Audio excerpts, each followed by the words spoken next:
Hello students. Today we will discuss on some topics in physics. One numerical asked by some of my viewers and one topic in physics, that is electromagnetic induction, which is asked by one of my viewers.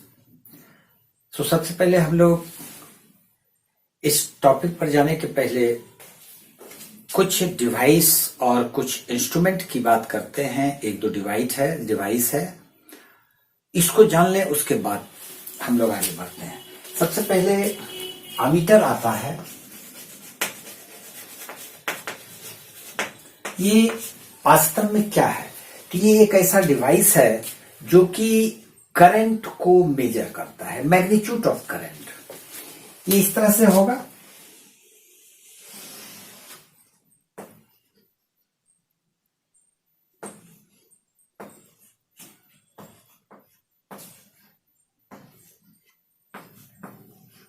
ये यहां पर एक इसका needle होता है जो कि इसके एम्पियर को ये मेजर करता है, और इसी में ये प्लस और माइनस वायर है जो कि हम लोग सर्किट में इसको सीरीज में कनेक्ट करते हैं। तो ये है एमीटर। यहां पर ये जो आप देख रहे हैं, इसका मतलब है कि ये एमीटर है, और जो नीडल है, पॉइंटर, ये बतलाता है कि कितना रीडिंग है। जिस वक्त इसको किसी सर्किट में कनेक्ट किया गया, मान लेते हैं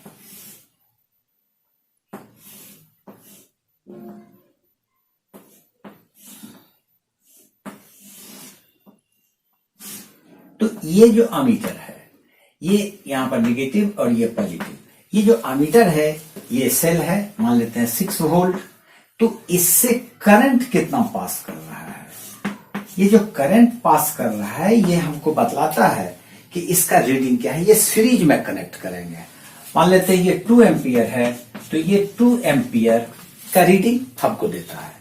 अब एक आ जाता है गैल्वेनोमीटर, इसी तरह से रहता है, और इसमें ये गैल्वेनोमीटर है, इसमें भी एक पॉइंटर है, और ये भी प्लस माइनस यहां पर रहता है। तो ये गैल्वेनोमीटर क्या है और एमीटर क्या है? गैल्वेनोमीटर से भी हम लोग मेजर करंट, लेकिन ये जो करंट है, ये करंट स्मॉल मैग्नीट्यूड इसका मेजर करेगा, very small magnitude of current. तो ये करता है। लेकिन एमीटर करंट को बड़ा वैल्यू भी ये मेजर करेगा।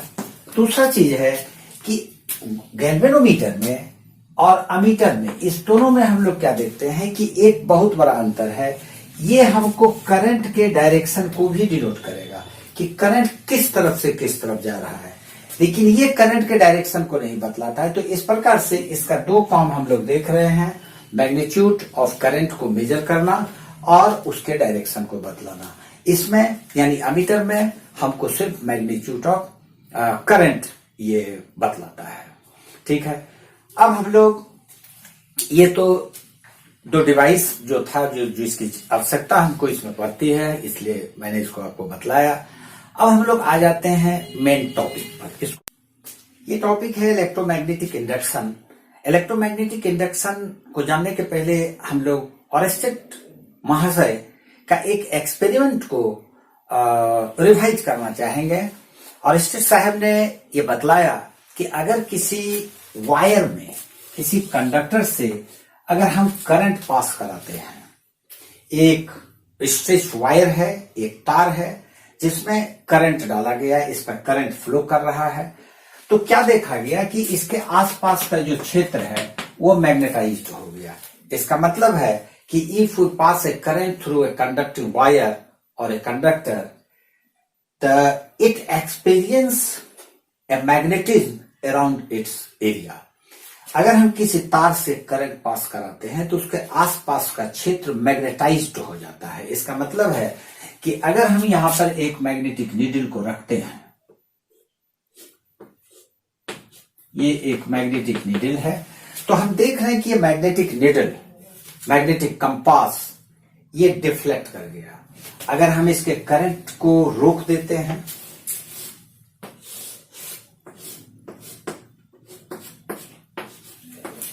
ये करंट जा रहा है, पास कर रहा है, तो हम देखते हैं इसमें डिफ्लेक्शन है। और अगर इस करंट को रोक दिया जाए तो ये बिल्कुल 0 पॉइंट पे आ जाता है, यानी इसमें कोई डिफ्लेक्शन नहीं पाएगा। इसका मतलब है कि इसके आसपास का जो एरिया है वो मैग्नेटाइज्ड हो गया, यानी कि इस तार में जो करंट पास कराया गया तो ये तार एक मैग्नेट के जैसा बिहेव करने लगा। तो मतलब ये है कि अगर करंट किसी वायर से पास कराया जाए तो वो मैग्नेटाइज्ड कर देता है अपने आसपास के एरिया को। माइकल फैराडे साहब के दिमाग में ये बात आई कि अगर ऐसा है कि तार में अगर किसी वायर में अगर करंट पास कराया जाए तो मैग्नेटाइज्ड अगर आसपास का क्षेत्र हो जाता हो, तो अगर मैग्नेट किसी वायर को कॉइल के रूप में रखा जाए, यानी मैग्नेट से क्या हम करंट प्रोड्यूस कर सकते हैं। अगर करंट से मैग्नेट यानी मैग्नेटिक फील्ड क्रिएट किया जा सकता है, तो क्या मैग्नेट से करंट प्रोड्यूस किया जा सकता है। यह माइकल फैराडे साहब का एक्सपेरिमेंट था और काफी एक्सपेरिमेंट के बाद उन्होंने इस बात को पाया कि हां, ऐसा किया जा सकता है। वो क्या है, इसको देखें। कोई भी एक सोलेनाइड ले लेते हैं। सोलेनाइड क्या है, आप एक पेपर ले लें, उसको मोड़ देते हैं सिलेंडर के रूप में। ये पेपर को मोड़ के एक सिलिंड्रिकल शेप दे दिया गया है। ये पेपर को मोड़ के उसका सिलिंड्रिकल शेप बना दिया गया। अब इसके ऊपर तार हम लपेट देते हैं। ये किस प्रकार से किया जाए कि एक कॉइल इसके ऊपर बना दिया जाए, तो हम इसको सोलेनॉइड बोलेंगे। माइकल फैराडे साहब ने क्या किया, इस तरह का एक कॉइल उन्होंने बनाया और इस वायर के दोनों एंड पर एक गैल्वेनोमीटर उन्होंने कनेक्ट किया। Galvanometer is an instrument to find the measure of very minute value of current and the direction of current also। तो गैल्वेनोमीटर यहां पर लगा दिया गया। अब क्या किया, एक बार मैग्नेट ले लिया गया।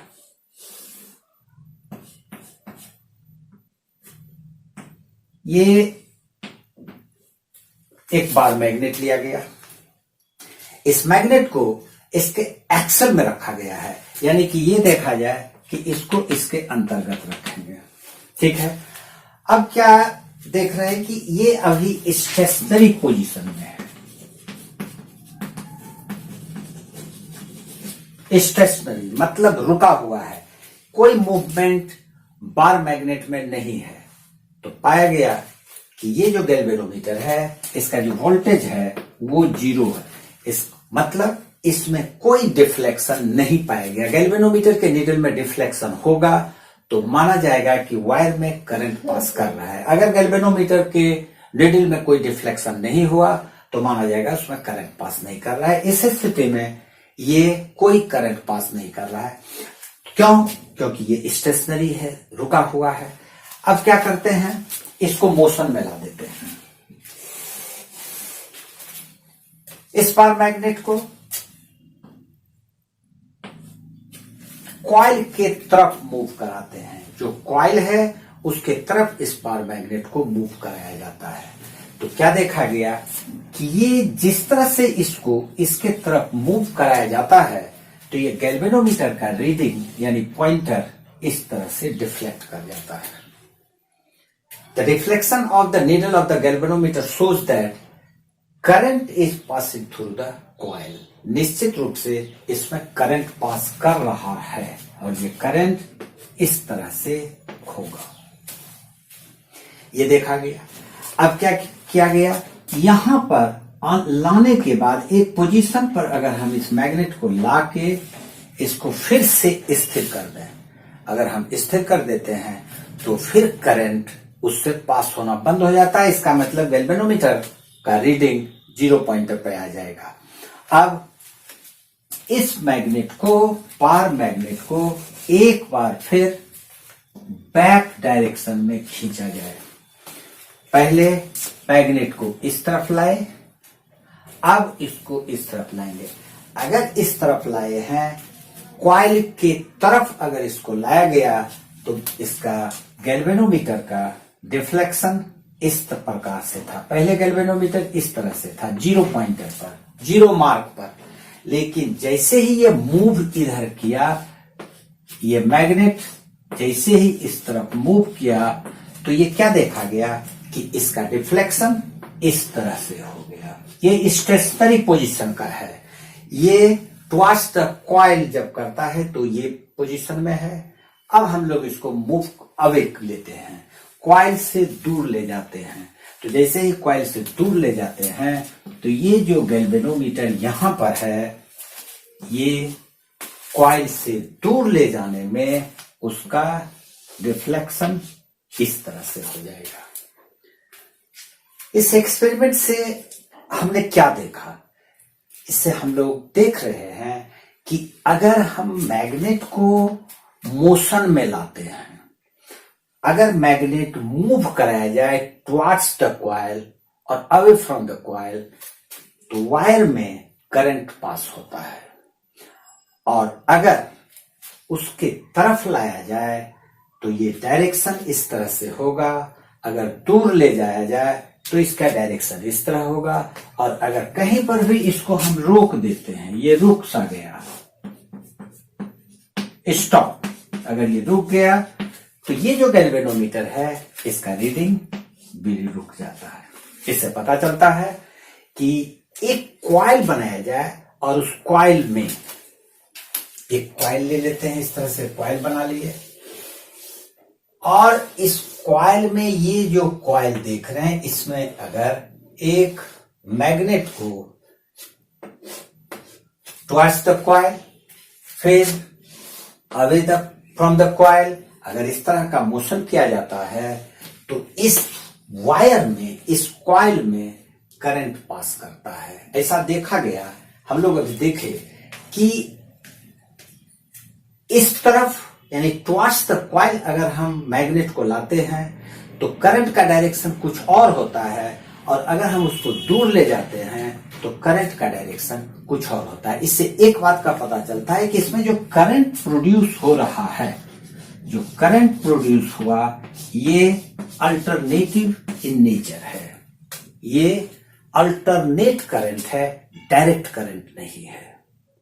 ये बहुत बड़ा डिस्कवरी था, और इस डिस्कवरी से हम लोगों को मोटर जो कि आज बहुत ही ज्यादा यूजफुल चीज है, इस एक्सपेरिमेंट के बाद हम लोगों के पास ये आया। तो हम इस घटना को, ये जो फेनोमेनन है, हम इसको इलेक्ट्रोमैग्नेटिक इंडक्शन कहते हैं। And the current produced in the coil, the current produced in the coil is called induced current. Induced current, ये करंट जो इसमें प्रोड्यूस किया हुआ, कॉइल में जो करंट प्रोड्यूस हुआ, हम उसको इंड्यूस्ड करंट बोलेंगे। एंड द पोटेंशियल डिफरेंस, और हम उसको वोल्टेज कह सकते हैं, जो वोल्टेज क्रिएट किया गया है, उसको हम लोग इलेक्ट्रोमोटिव फोर्स बोलते हैं, EMF। ये है हमारा इलेक्ट्रोमैग्नेटिक इंडक्शन। उम्मीद है कि इसको आप अच्छी तरह से समझ गए होंगे। अगर नहीं समझ में आया है तो कमेंट में लिखें, क्या प्रॉब्लम हुआ, कहां पर आपको दिक्कत हुई, उसको फिर से एक्सप्लेन कर दिया जाएगा। अब हम लोग देखते हैं उस न्यूमेरिकल को जो कि आपके इलेक्ट्रिक टॉपिक